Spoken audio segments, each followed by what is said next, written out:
It's Easter Saturday, the last day of Lent. Traditionally, it's quite a quiet, subdued day. Some churches don't even allow weddings on Easter Saturday, although my son and his wife got married on Easter Saturday. But here we are, halfway between Friday and Sunday. And today and tomorrow we're going to look at how 4 people took the difficult journey from Friday to Sunday.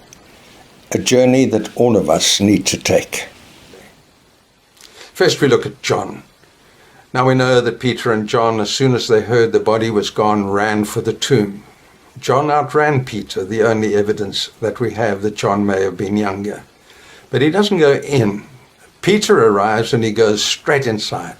That's our Peter, impulsive to the end. And then John goes in and he's at great pains to tell us exactly what he saw. He saw the strips of linen lying there, as well as the cloth that had been wrapped around Jesus' head. The cloth was still lying in its place, separate from the linen. What did John see? John had been there when Joseph of Arimathea wrapped the body of Jesus, and he included in the wrapping 30 kilograms of spices.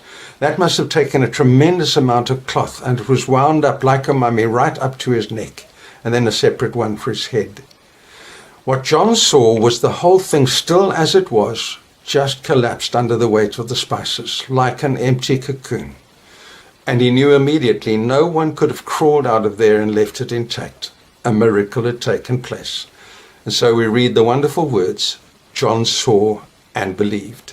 John is one of those people who just needs to have one look at the evidence, and my word, we have a lot of evidence these days, and he believes for life. I wish I could be like that. And then there's Mary.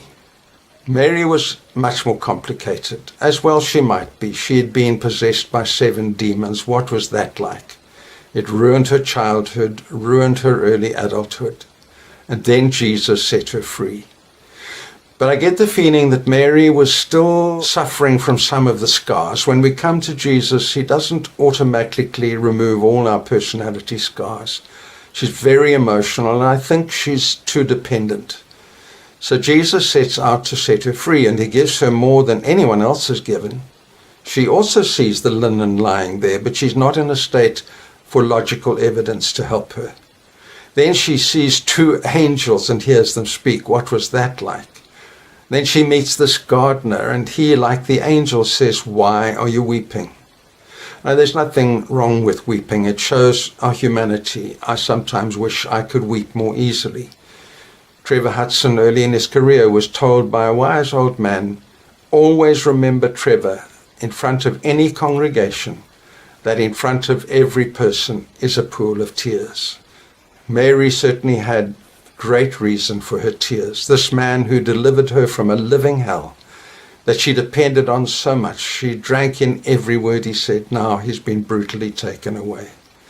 And Jesus says, "Why are you crying?" It seems obvious, but it almost seems part of the cure is to identify what it is that's dragging us down. It's not always easy to identify.